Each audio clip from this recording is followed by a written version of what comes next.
আমরা শুধু চাই এই রাজনৈতিক সংস্কৃতিটা বদলে যাক, আমাদের ভাইয়েরা আর জীবন না দেখ, গুন্ডা বাহিনী সন্ত্রাসী বাহিনী চালানো বন্ধ করুক, যারা ধূপ করে মানুষের চোখের মধ্যে রড ঢুকিয়ে দেয়। আমি একটা কথা বারবার বলি, বেগম জিয়া কি পরিমাণ নির্যাতিত একজন নারী ছিলেন, তার স্বামী হারা, তিনি স্বামী হারা হয়েছেন, সন্তান হারা হয়েছেন। এরকম নারীদের একজন ছেলে, এরকম একজন নারীর ছেলে তিনি আজকে সরকার গঠন করেছেন এবং এইরকম সন্তান হারা পিতা বোন তাদের রক্তের উপরে দাঁড়িয়েই সরকার গঠন করেছে। কিন্তু আজকে তার সন্ত্রাসী দল আবারও ছেলে মেয়েদের, সে যে দলেরই ছেলে হোক, যে কারণেই হোক, আবারও এমন একটা রাজনৈতিক সংস্কৃতি তৈরি করছে যেখানে আপনার আমাদের সবার ছেলে মেয়েরা আবারও তারা ঝুঁকিতে পড়ছে। আজকে এমন রাজনৈতিক সংস্কৃতি চালু হয়েছে যে আমি জানি না যে আমি আমার সন্তানকে বাসায় রেখে এখানে এসেছি, আমার বাচ্চাটা নিরাপদে থাকবে কিনা। এক লাইটেই নিশ্চিন্তে চলে দিনের পর দিন। Walton emergency bulb, the best emergency bulb. আর কোনো বোনকে ভাই হারা না হতে হয়।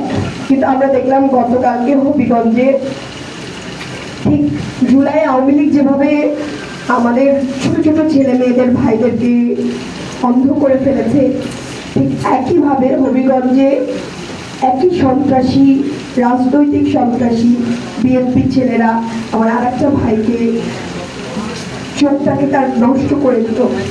তো